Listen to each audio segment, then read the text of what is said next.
Welcome to the BumbleKast. I'm your host, Ian Flynn, the Bumble King, and joining me as always is my Bumble co-host, Kyle, JCRB Krause. That's a comfy intro. You know that? I hear it multiple times a week sometimes, and it's like, yeah, it's the BumbleKast. That's where we are. I do have to be very mindful of it, though, because it's become almost muscle memory. I have to make sure that I'm actually saying the words. And joining me, as always, because I found myself towards the end of last year starting to string it together. And joining me as always. Yeah. What is it joining me as always? I don't know. What is it joining me as always? A miserable pile of secrets. Anyway. Yeah, well, I mean, there's sometimes you say BubbleKast, I think, so. No, that's okay. Never. But that's Hardly. okay. What do you need to... BumbleKast, it doesn't really matter. It doesn't make any sense regardless. Well, it's kind of like bubble wrap. It's comfy, and you like to squeeze it until it explodes. It's like Bumble Wrap, yes. Yes. That's what you're going to do for the names at the end of the show one of these days, right? The Bumble Wrap? No. No. No. I am too white and Irish. There will be no rapping from me, sir. Oh, you can't say, my name's Ian Flynn, and I'm here to say, I'm going to say your names in a major way. Believe it or not, there are levels of cringe that even I cannot tolerate. Oh. Not even metacontextually. Well, I guess that's what separates me from you, huh? we have to balance each other out in some way. Okay, if you say so. Speaking of well-balanced, we have a number of questions from our well-balanced patrons over at patreon.com/BumbleKast, Ko-fi.com/BumbleKast, and our YouTube members. All right, fine. We'll stop screwing around and get to these right now. Starting with this one from Alphamon or Yukon. If you could, who would you make the Dr. Killinger of the Sonic universe? And what would they use as their magic murder bag? Maybe that's the foundation for resurrecting Starline. Hello, I'm Dr. Starline, and this is my magic murder bag. Warpring, murder warpring. He just kind of opens it up, reaches in, pulls out some horrible device or something else. Oh no, what will he pull out this time? Oh, it's just a hot cup of coffee. Is that going to be a beaker of acid? No, I'm very parched. It's a glass of water. This is my magic murder bird. Good one. Here's a question from Andrew D. Do we have an official name for the Mechasonic that appeared in Sonic 2 8-bit? Also, considering the original design that lacked arms but had a single claw in its chest appeared as a cameo in Sonic Learns to Drive, was the smaller mass-produced model with 2 claw arms in Sonic Mania a different model or a redesign of the same old model? If different, do we have any official names for these smaller ones? I would chalk it up to a redesign and kind of file it under don't think too hard about this one. As for an official name, I can't remember off the top of my head if that was nailed down. It might be Silver Sonic, but don't quote me on that one. And that, you know what, that may even still be up for determination internally. So I can't say with 100% authority. It would be smart if I just cracked open the Dark Horse Encyclopedia, because I know we said something there, but that too may be up for revision. Who knows? Interesting.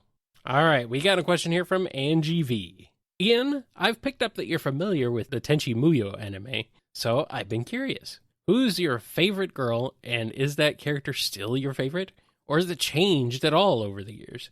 Your thoughts on the series as a whole? Ryoko was always my favorite as a kid, but when I rewatched it as an adult, I gravitated more towards Mihoshi and Kioni. Favorite character overall? Kagato, Muyu style. No competition. Just, oh my god. I've ranted on this in the past. I love Kagato. He's like peak villainy, the swagger, the ill-defined bullcrap powers that are still cool. The organ recital as the girls charge into battle. Just, the voice acting. So much ham, but with such conviction. All of it. Excellent. A+. Ham. Best girl, Kione. I know that's cheating. She wasn't in Moyo, but she's in all the other Tenchi stuff. So forget it. Might as well. Kyone, easy. You haven't seen it, have you, right? No, I have not, but I've seen it enough to be passingly familiar, I suppose. Like, just in terms of it being around. And it's like, I should watch it. It's right up my alley. Like, it's got that awesome late 80s anime art style. It's probably a show I would love, but me and anime, I have a hard time getting into anything, really, not just anime. I don't know why, but anime is definitely a big blind spot for me. Sure. And honestly, Tenchi Muyo is, even if you are watching a non-heavily censored edited version, it is not new user-friendly. It throws a lot of crazy crap at you and says, this is how we're doing it. And you just kind of roll with it. Like, oh, okay. This is how it be. Mm-hmm. I think I can say with confidence, though, that Ryoko would be your girl. Really? Yeah. Space pirate who enjoys her partying and also blowing things up and antagonizing both the heroes and the villains to equal amounts, and then gets serious when she absolutely needs to and kicks all sorts of ass. Maybe. I don't know. I think in terms of design, I like Hyona's better, but that's just design. Could be. Hyuna kind of stands out from the others in that she's like the one straight foil to all the others. Yeah. She works hard, she's diligent, she tries, and she isn't also 100% like driven by her attention for Tenchi. That seems more like they tacked it on there because that's the theme of the show. She has her own ambitions and drive, and she's absolutely hilarious trying to get Mihoshi to behave. So, I don't know. I like her a lot. Ayeka kind of got on my nerves for the longest while until the big confrontation with Kagato, and she gets like the whole war paint warrior look going on, and she's doing all the weird like defensive, offensive attacks. I was like, oh, you can actually do things when you have the drive to do things. Neat. Nice. And then a lot of that backslides with the Dr. Clay stuff. But I don't know. After Kagato, everything else seems kind of like meh in comparison. But that is entirely my bias. Well, throw it on the pile, I guess, of another thing that I should watch at some point, someday, maybe. If I get around to it. Oy.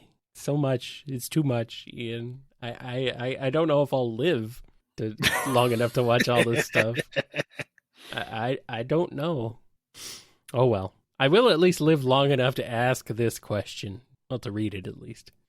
This one is from Avatar of Chaos. Can Game Supersonic do what Archie Sonic did against the Super Genesis wave? Assuming he was in the same world and situation, obviously. The Chaos Emeralds of both worlds have similar mechanisms, the dreams, concepts, and the thoughts into reality thing. So I'd say it's possible. Yeah, my intention with that incarnation of Sonic was basically he was Game Sonic. Yeah, that was that was going into the reboot, right? Yeah. So, yeah. Makes sense to me. We got this one from Dead Air. Dead Air. In issue 55 and 56 of IDW Sonic, we see a lot of those Bacta tank things that were shown to hold Surgeon Kid and Imposter Syndrome. Some even seem to still have silhouetted figures in them. Did Starline have a long string of failed experiments before eventually succeeding with Surgeon Kid? And if so, how many deaths are on his hands? That might be something that Evan is cooking up, and I don't want to steal her thunder, so I'm just going to have to walk away from that one without commentary.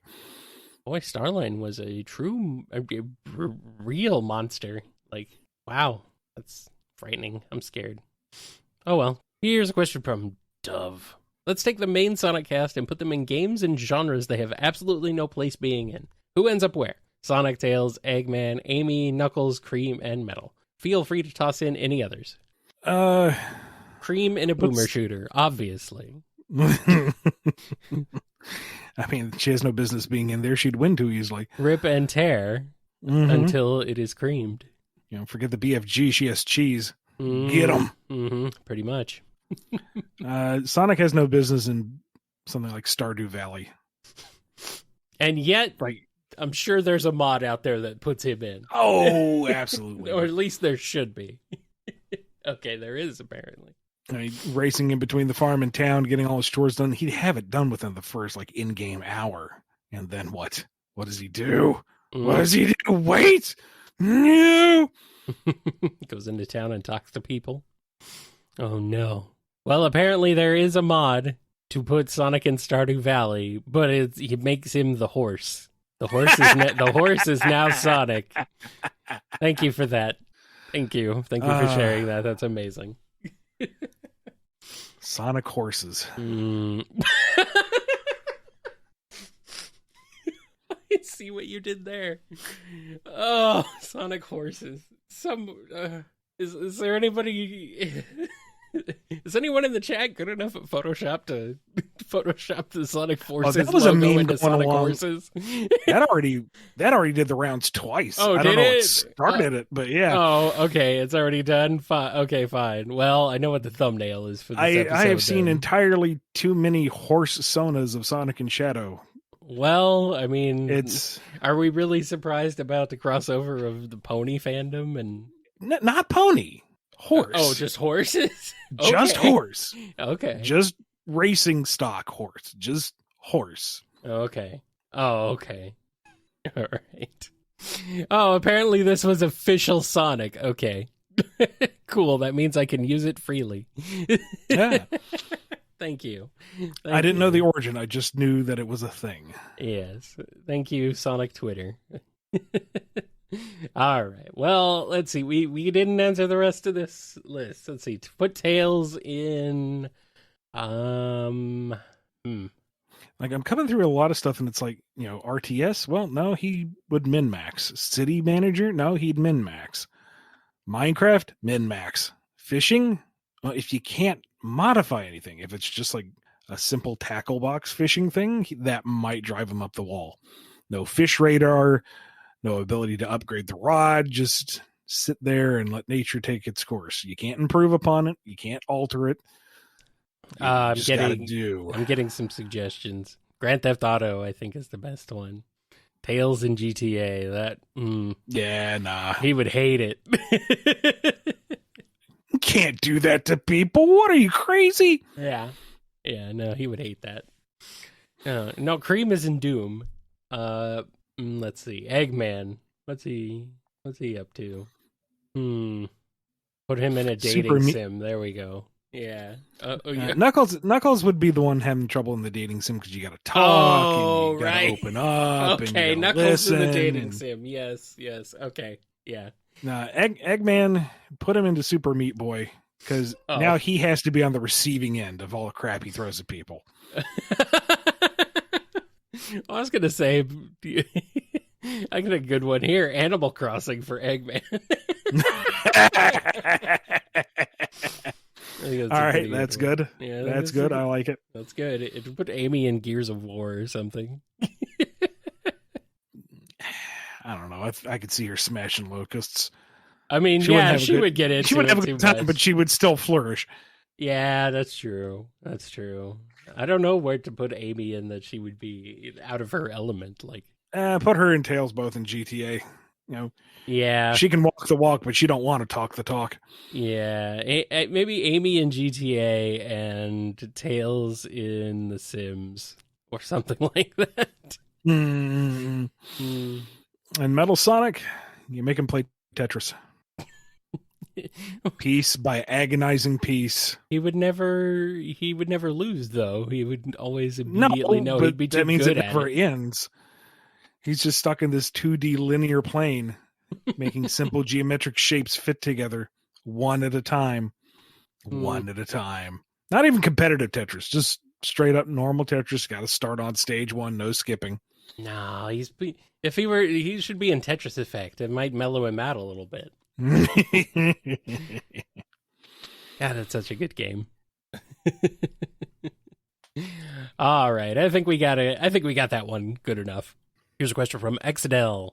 In IDW Sonic number 6, when Sonic and Shadow are fighting over Mr. Tinker, SBO seems to imply or flat out state that he could keep up with Sonic and Shadow in their fight, but chooses not to from being worn out from the badniks. Is this just SBO trying to make himself seem better than he actually is, or do you think he could actually keep pace with Sonic and Shadow? No. Espio's quick, to be sure, but he's not Sonic and Shadow level quick. He's just saving face. Didn't you say he was like a fake ninja? He's just a ninja cosplayer. No, he's got some skill. It's just canonical that he loses his invisibility if he sneezes. Poor SBO. I like him. Poor guy. Everyone craps on him. He deserves better. All right, here's a question from HyperPuppy125. In the Sonic Unleashed Encyclopedia, it's stated that Dark Gaia is the incarnation/embodiment of darkness. So can you confirm he embodies its concepts, and Light Gaia respectively embodies light in its concepts? This seems to be implied, so I wondered if you can confirm it. I think it's a safe assumption. I'm not going to straight up confirm without getting the okay from the bosses, but I think it's pretty evident. All right. Here's a question from Ichigo Laser. Last time we talked about secret rings, and you mentioned the powers there being a part of the book, not applicable to Sonic's world. This got me thinking, how exactly do the storybook worlds work? Are they alternate universes that use a book as a portal? A world inside a book? If that's the case, then couldn't we just burn the books in their world? If that's also the case, then who made the books? Been wondering about this stuff like this ever since the games came out. To a degree, don't get lost in the weeds on this one. The books have their own little universes and they play by their own rules. How you get in and out of those books is not really well defined, nor do I think it should be. And sure, if someone were to say really want Merlina dead for whatever reason, they can gather up all the copies of the Once and Future King and toss them in a furnace, I guess. By the same token, all it takes is one big old solar flare to nuke all the electronics on our world, and there goes all of Sonic's universe. Pretty much. Poof, gone. Mm-hmm. No more Sonic. All it takes is some fifth dimensional being to look at our puny little plane of existence and say, nah, poof, we're gone. Good. Existence is a lie. You heard it here first. But don't get too far in the weeds. No. The weeds are a lie. We got a question from James. Recently, I've noticed that Dr. Starline has some aspects that are in comparison to the Clown Prince of Crime. So here's my question. Was there some inspiration from the Joker that you've drawn and implemented into Starline? Or do I look like I'm wearing a tinfoil hat? Please help! Is this a society? Is Starline in a society? Just saying, if that tinfoil hat gets any tighter, you're going to bake your potato. Nah, I personally didn't draw any inspiration from the Joker into Starline. I can kind of see where you're coming from, and I can't speak to anybody else who contributed to him, but I personally didn't look to that for any inspiration. There's something about at least the vest, There's something about his style, I could see. Yeah, I can see where you would make connections. I can see the Joker putting on some Starline style outfit. It makes it fits. It fits. Starline comes back from the dead. You want to know how I got these scars? No, I don't. Bill's like, I already know the rock hit you. Well, spoil all the suspense, don't you? All right, here's a question from Laura Lee. Given that Finitivus is the negative version of Chaos Knuckles, a living Chaos Emerald, and as a result possesses some amount of adaptivity in regards to controlling Chaos energy, would it technically be possible for him to go super, any species-specific mandates aside? Also, adaptivity is an interesting word. I'm not sure it is a word, but I like it. Oh, okay. It's just spelled wrong. Adaptivity. There we go. Okay. Finitivus wasn't so much the negative version as he was imprinted negatively upon. I know that's like splitting hairs, but it's more like he was a photo negative. He was not one-to-one to Knuckles.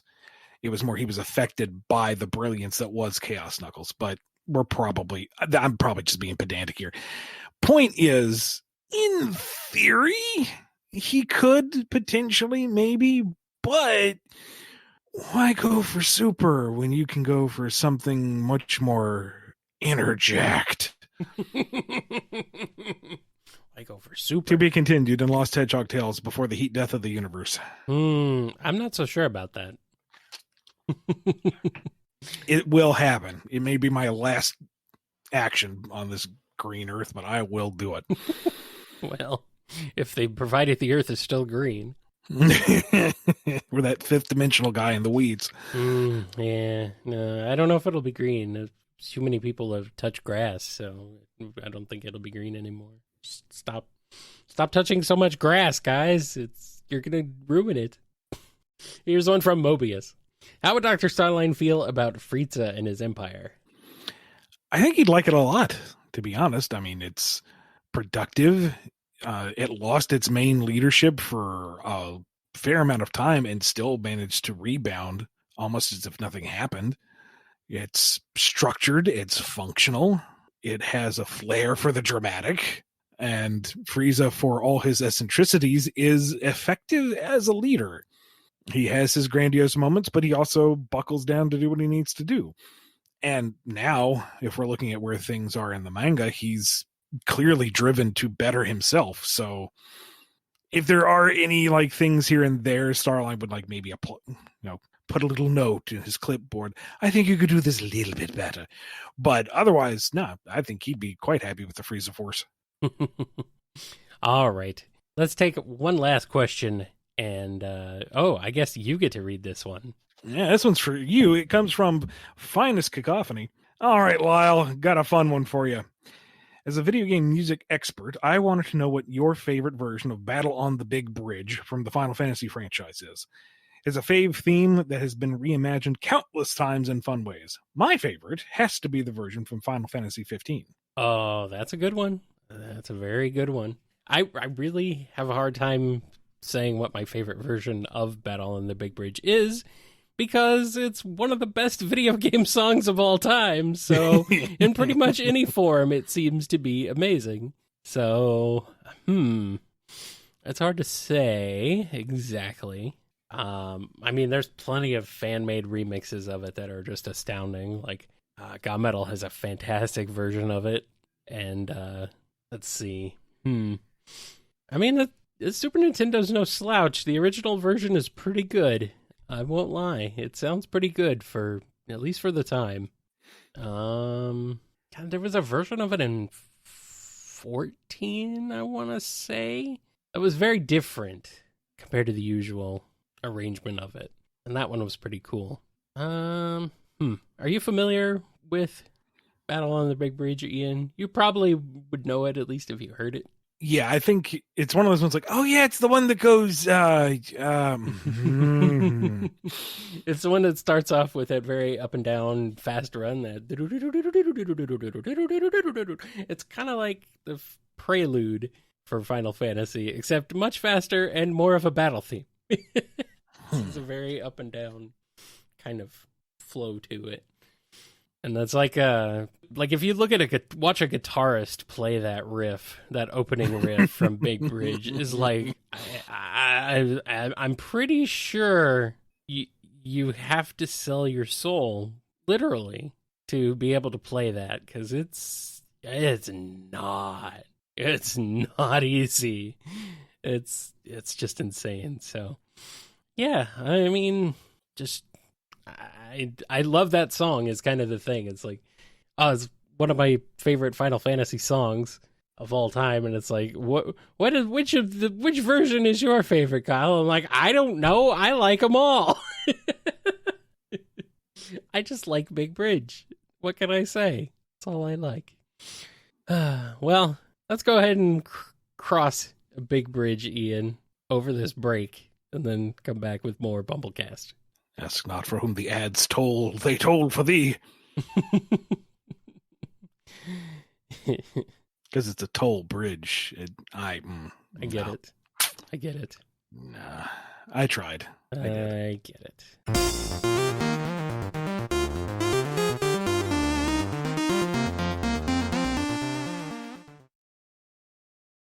In an AU far, far away, AKA continuing on from the Starline, Lianda, and Infinite question.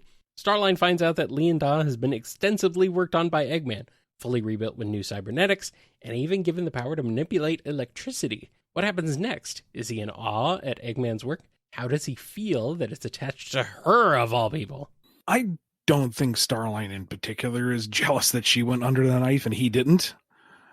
If anything, depending on where he is in his personal arc, if we're still thinking he's still the fanboy, Eggman has basically done to Lianda what he would have been planning to do with Surge and Kit. Right. It's like, oh, so he already came up with the same idea and already implemented it in arguably better ways. That's my boss. Puppy if he's further is, along where the honeymoon's over, and he's like, "Sir, might I ask where you got the idea for those? Looked in my files, maybe a little, a smidgen. No, I'm not jealous. No. Perish the thought. Perish. Then perish. Puppy is clarifying that he means a Bell type fascination, like just looking at her, like not wanting to be put under the knife, but more just like, comparing notes, I guess. Yeah, like if he's still in the fanboy stage, he would be amazed that Eggman already pulled off what he's been building towards and would try to learn from that. Yeah. But then he'd have to sue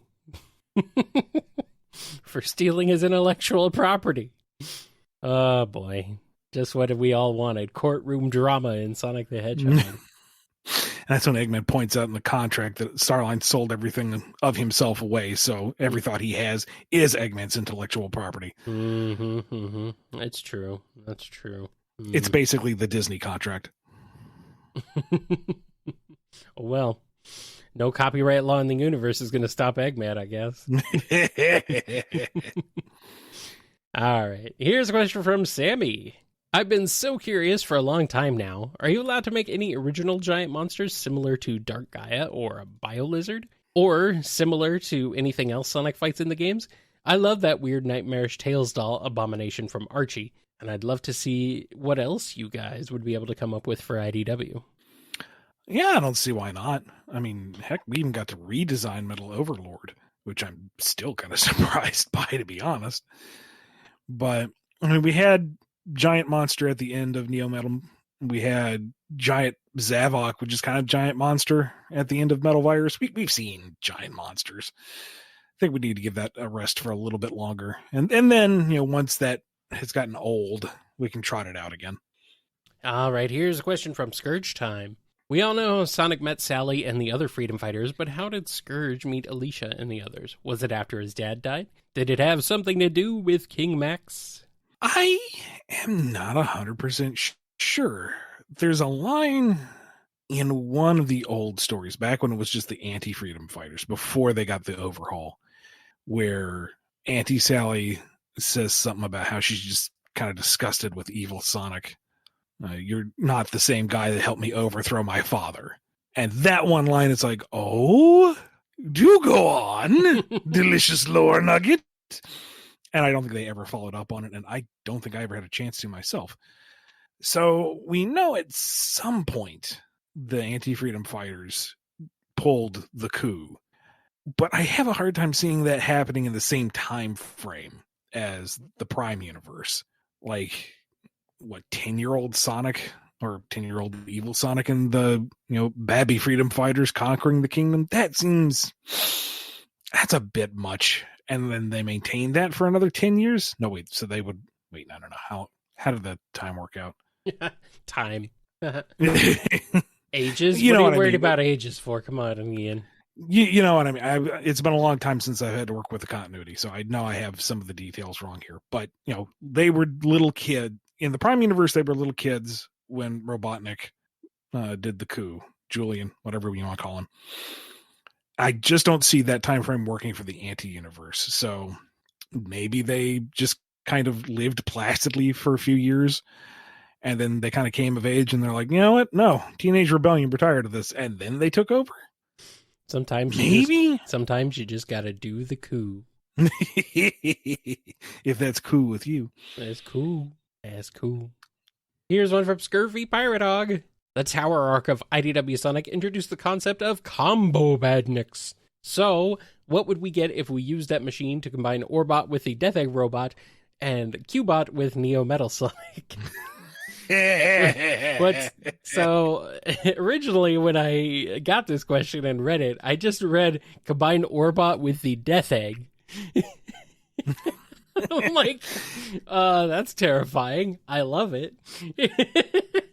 But like, no, it's a Death Egg robot. Like, yeah, okay. Like if it was the Death Egg, it'd just be a giant Orbot head, and that's kind of funny. The Death Egg Orbot. That's what I want. But on the Death Egg robot, I'm imagining something that looks like a very disproportionate snowman. So you have the giant bulbous body and then just the itty bitty Orbot right on top. The tiny head. Yeah. Excuse me, is anyone down there? I can't quite see past my own bulk. I'm going to start swinging. Please do tell me if you're impaled. Thank you. That's no moon. This is just Sonic Boom. This is just Sonic Boom. This is another Sonic Boom episode. As for Neo Metal Cubot, I can't tell which is better. If it's that, big imposing form with just the square head, or if it's the square head with the 5 spikes sticking out of it. Both are ridiculous. Yes. I can't choose. I love them. I love them both. I love them all as if they were my own children. I want it to be Neo Metal's programming and personality, but run through Cubot's voice chip. Yeah, I'm gonna be the ultimate Sonic, my loathsome copy. He kind of sounds like that already in Heroes sometimes, a little bit. To be fair. God, just imagine from the IDW arc, Super Neo Metal Cubot walking down the stairs. Come on, show me what you're made of.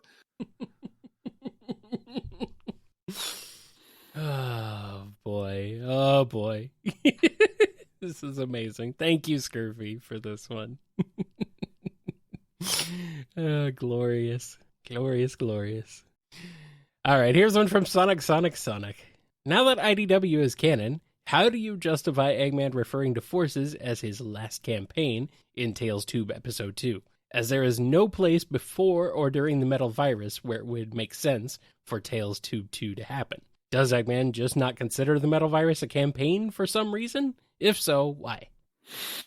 See, I was going to point out all the other things and say, they're too small to be considered a campaign, but you kind of got me there with the Metal Virus. Yeah. Of course, that one also didn't really go according to plan, but with the whole nearly dying, so maybe he's just trying to forget it. Yeah, sure. We'll use that hand wavy excuse for now. Maybe. I mean, that would make some kind of sense, because it kind of got away from a little bit. I don't know. Maybe it's just Tails Tube that's not canon. Maybe that's it. All right, here's one from Thievius. So as of writing this, I just recently finished the Sonic Universe Silver Saga arc and absolutely loved it, especially Dark Enerjack. This arc reignited my love for Silver, so my question is it possible that someday we could get a solo story or even a solo arc for Silver in IDW? My boy needs more representation. I mean, it's not impossible. It's just there's only so much book to go around at a time, And that's limited by a number of other factors. So there's a long list of folks who could, use a mini series or a solo or something. And it's just, where is it going to fit? Mm-hmm. All right, here's a question from Wheelie Doe. Do you think that Eggman's relationship with the human population differs from how he treats the animals in Sonic's world? We've seen him make attempts at conquering that side of the world through shows of force and threats for the world leaders, and has trouble with gun drone interference in both SA2 and Shadow. At the same time, however, he manages to set up entire businesses that offer companies and cities service and security robots in games like Battle and Riders. He should be considered a terrorist by this point, but given how willing companies are buying into his inventions, does he have some next-level PR going for him behind the scenes? And given how little we've seen of those dynamics, considering how focused he is on conquering the areas populated by animals instead, is it possible he makes other businesses or even political ploys for power that go unseen? The unfun, legitimate answer is there's probably not been thought put into any of that up to this point. And it's just, this is what we're doing for the story. The attempts to pave that over with big old dose of plot spackle I don't think he's very public with those options. Like, off the top of my head, Sonic Freeriders nobody knew that he was running Mediotech. Nobody knew that he was distributing those robots. They just knew it was that corporation. And in Freeriders, he adopted a whole, different persona to instigate the Grand Prix. So I'm imagining most of his business ventures are done through shell corporations and pseudonyms and, fake identities. Because if all you have to do is provide information, he's a genius. He can submit fraudulent electronic forms at the wazoo. Mm-hmm. Apparently, something similar to this happened in Sonic X. I guess he was president for a while. It's been a while. I don't remember. Yeah. Interesting. All right. Here's a question from Zaylok. If our modern game version of Sonic was somehow transported to the original 90s Western game continuity and learned about the original depiction of Eggman in the West, how would he feel about the whole Kindlebor backstory? This Eggman was once a kind scientist known who was great friends with Sonic before an experiment of his went wrong and forcefully changed his whole character. Would Sonic be less willing to fight against this version of Eggman? Would Sonic try to get this Eggman to remember the person he used to be? Would Sonic be successful at bringing Kindlebor back, or is this Eggman just too far gone? First off, just to be clear, I don't think the Kindlebor converted into Eggman by the Chaos Emerald experiment going wrong thing, I don't think it was ever game canon. I know that was what they used in Fleetway. Yeah. But I also think there might have been a little bit of crossover in the Western promotion. So maybe I'm wrong. So I'm not clarifying. I'm just making things muddier. Yeah, it was there was a lot of that established in the initial Sonic Bible, I think. Some of the lore on that.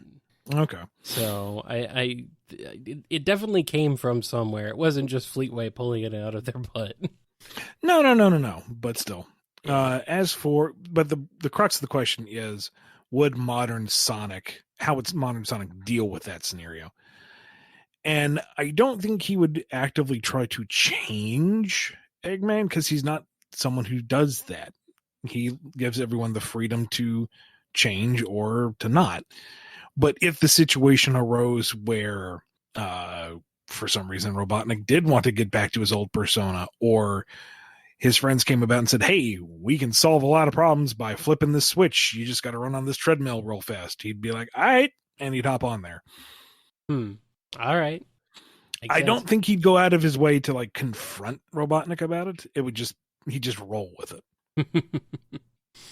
All right. We have one last regular question for this episode, and it comes to us courtesy of Noni. Seeing the sheer amount of brightly colored lasers generated by the Eggman Empire, could the denizens of Lost Hex successfully sue him for constant light pollution and potential damages? For example, destruction of property from falling moon debris. I mean, in theory, good luck getting the Eggman Empire to recognize an international court for that kind of proceeding. This also assumes that the Zeti have a legal system, which I don't think they do.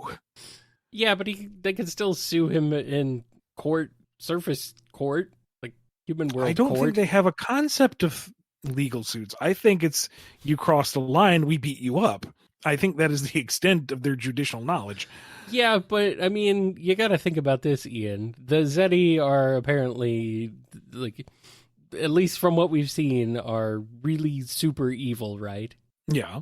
And what's more evil than a lawyer?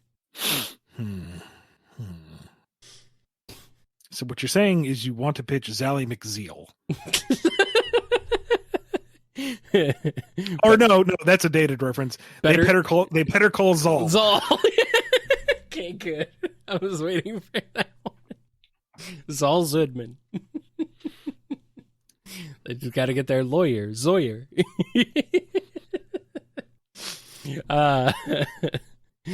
All right. Well, we got some Frontiers spoilers on this episode, just a couple. So if you are not interested in hearing any spoilers about Sonic Frontiers, we'll see you in the next episode. But if you do want to hear some spoilers about Sonic Frontiers, stick around. This one is from Ava Arctic. Now that Frontiers has long been out, I remember there were some lines that you were really looking forward to hearing the delivery from Mike Pollock and Roger Craig Smith. Can you tell us what they are now? Just curious. Oh, so many. Sonic reacting to Big the first time he enters the fishing zone. Yeah. God, that exchange was perfect. Big, why are you here? How are you here? He's just here, man. Don't think about it too hard, Sonic. Okay, oh my God. Yes. And the callback lines of, on Kronos Island, Amy says, be careful. And he zips back and says, careful. Where's the fun in that? And then you get to Chaos Island and he is slowly dying of cyber corruption. And Tails says, be careful. And he's like, careful? Where's the fun in that? And you can hear that attempt to capture that same bombastic never may die attitude, but he knows. Mm-hmm. He knows he has passed the line, but he's not going to drop the act. It's that's some good stuff. Yeah, but then he's just gonna come right back. But still, I know. I know. We can't have this level of permanency. It's not allowed. Honestly, all the fun snarky exchanges were what I was looking forward to. The big heart to heart between him and Tails, I was looking forward to. Yeah.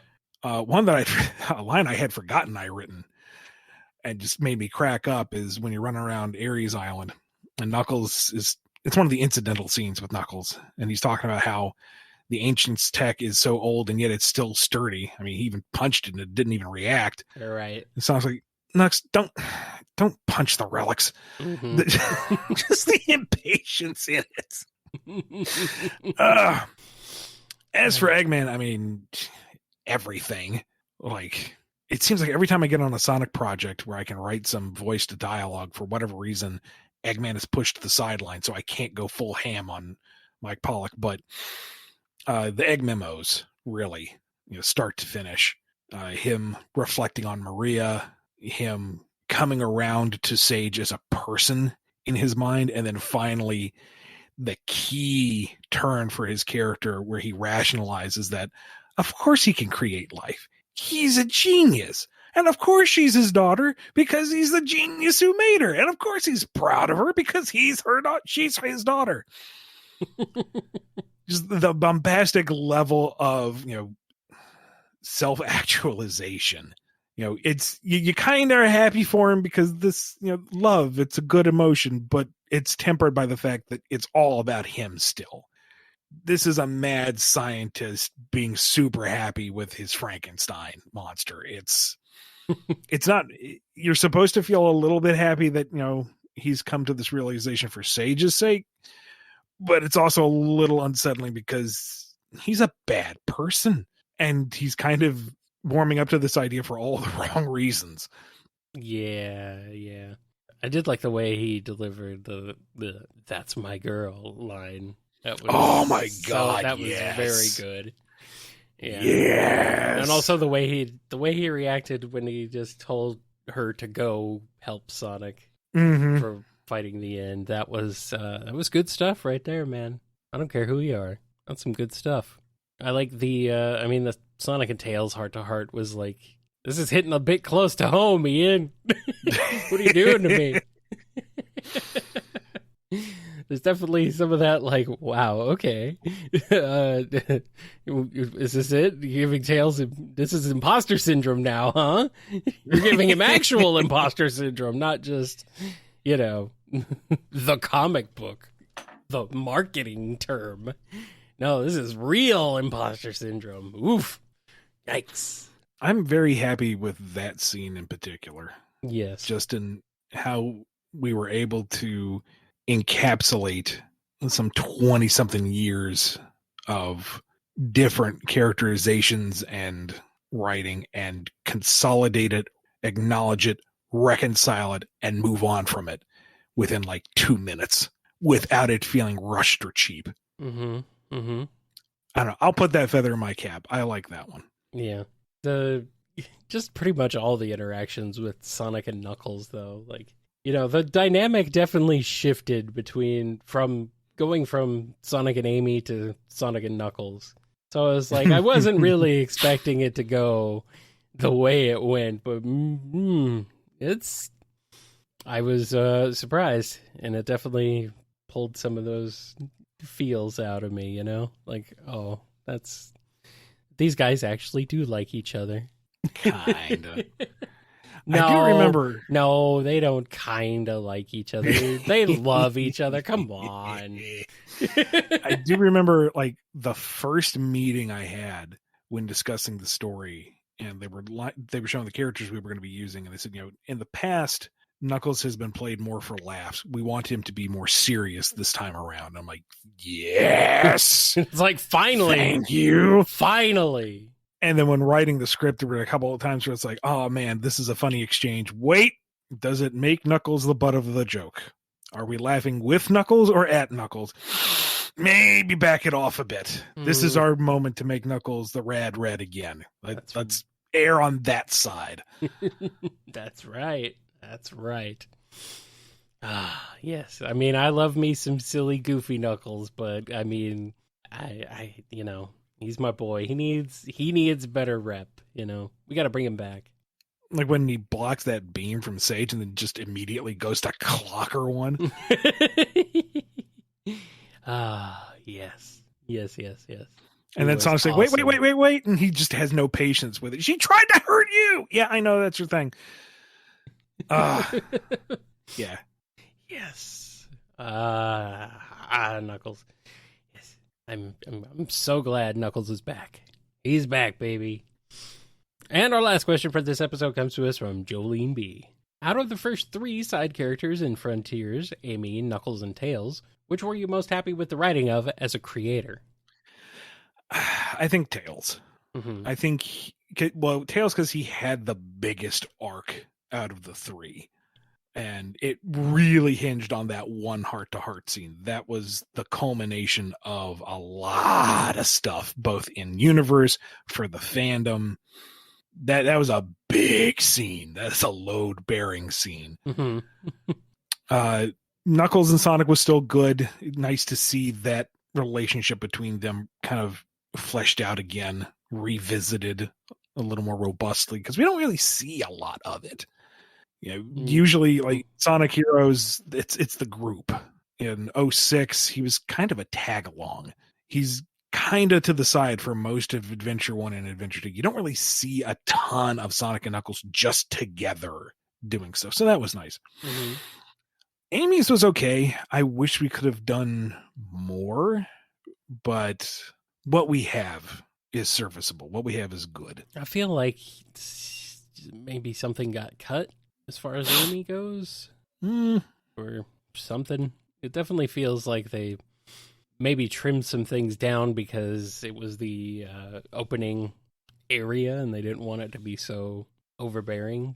Because, I mean, by the time you get to Ares Island, the freaking explorable world grows like 3 or 4 times over. It's like, ooh, wow, okay. And then there's a whole bunch of area of the first island that is unused or reused or used in different ways. So it's kind of like, there seems like there should have been more here. So yeah, I'm a little disappointed by that, but I really got a lot out of their interactions and stuff. They were really good together, you know? It was a very heartwarming, sweet sort of thing between them. So I liked it. I think it was a good way to start things off, you know? All right. Well, that's it. That's all we got. Yep, but before we go, we need to give a big thank you to all the patrons over at patreon.com/BumbleKast, Ko-fi.com/BumbleKast, and our YouTube members. Big thank you to Daniel H., Jennifer R., John B., Robotnicombe, Sam Cybercat, Samuel P., Torchbound, Mike B., Andrew D., Dave M., Salute Your Cat, Coupling Crew 128, J. Frost, Duizdizdin, Hero of Light 13, Noni, Professor Scruffy Matt, Chris A., Sony, Triforce Riku, Sonic, John M., Jib, Yami M., Fiona M., Lee HK, Lisa M., Ben Wolfsbane, Scurvy Pirate Hog, Chevelle, Arcfighter, Keeper of Monsters, Axis, Xanderoni the Painter, Tick Tick, Jonathan D., Starlight Sec, The Name is X, Twilord, Solaire Stain, Nemric, Godzilla, Chaos Sonic 1, Nondal, Cameron H. the Disgayan, Ava Arctic, Justin S. Dove, Just a Mountain Soul, Alex G.S., Dadler, the Dalek, Sonic Legacy, Ink Thinks, Pedantic Cat, Les, Jennifer H., Jolene B., Red the Supernambic, Chad, Alphamon or Yukin, Joshua S., Omega Watt, Yuma221, Of the Stars, Nova Polyduo, and Tails, Preston M., Noah M., DeRucival, Kojiro Highwind, Sonic 84, Awesome Cakester, Super Sonic Fan, KJB, Radry, Chase L., Wildcard 717, Z Broadcast, Callum Q., Jack C., Jay the Redneck, Miles the Prower, Navarre, Exadel, Agent Kaz, 4 Sonic Fan, Puppy the Scholar, Rhythm Raccoon, Indeben, Big Dan 20 in Zephyr Oz Jam Shimmy M, Curly Quills, Angela V, Aiden S, The Marble Gardener, Mox, Miggy Sawdust, Owen BD, Wheelie Doe, Sandra BH, Smiley 21, Sammy S, Bushman, Crooker, Vlad, IPC, Sterling Sonic, Mancher, Gaga, Windskull, Supernova, Superior Pizza, Sonic PAJ, Philip is Cold, Michael P., Thigolf, The Crucified Devil, Loop D Loop, Omega Man 21, Thievius, Delta God 77, Dominic the Raccoon, Planet Breezy, Unity, Kedrian, Lori L., Native Nerd 27, Jason G., Cody G., Lacey M., Normal Person, Marcy H., Caswell, Mr. Murderbird, The Giant Murdering Bird, Lucky Leachy, Razor, Mr. Needlemouse, SP, Mishfish Eats Rocks, The ID Card, Philip C., Jonathan F., Hip Kid Brick, Levi C., Sonic Underground, Tetsu Knife, Ultra Guy, Crabo, Dead Air, Nils, Zaylock, Nebula Noob, Sonic Mania 2099, Hadronis, Salato 02, Noob 600, Paley, Bug Party, Danny the Light, Hey Boys, Razor, True Sonic, Digilab 79, Sapon Syrian, El Technopata, Butter Noodles, Miles Prower D, Frost the Hobbidon, Metamode, Wheels 282 Hedgehog, Jamal S, Avatar of Chaos, Hyper Puppy 125, Laura Lee, Fine Cacophony, and Scourge Time. Normal person. I'm very suspicious of anyone who calls themselves a normal person. Especially on this show. Yeah, no. Anyone who gives us money. Very, you're on a list. You're on the list. Literally, that list we just read. You're on the list. That was outstanding. Thank you, everybody, for your support. Yep. It's going to wrap us up for this episode of the BumbleKast. We got a whole bunch of minis lined up for you this week, so enjoy those as well. Until then, be good to yourselves, be good to each other, and we will see you next time on the BumbleKast. To infinity and beyond. All right, here's a question from Zaylock. If our modern gay version...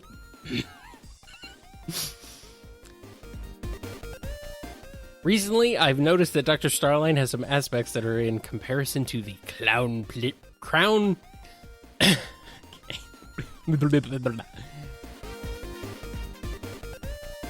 You've been listening to the BumbleKast, a co-production of Bumble King Comics and the KNGI Network.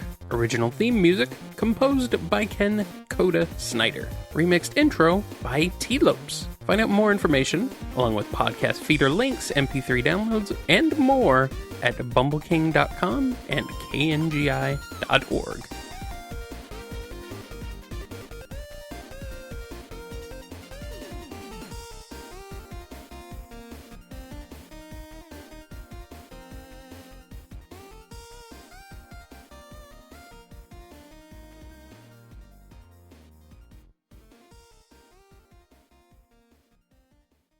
And it wasn't part of the main question, but God, the Knuckles animation, some of the line reads in that, like, he's surrounded by the robots. It's like, an ambush, huh? Your funeral. It's like, oh, Knuckles, my boy, you're back. He's shouting out to the night, we'll settle this in a fair fight. And when I win, you send me back. It's like, yes. Yes. Wow. Yeah. Dave has a great voice for Knuckles. I like him. I still get misty-eyed watching that animation, man. That's That is easily within my top 5 achievements. That's It's very good. It's very good. God, so much Knuckles love.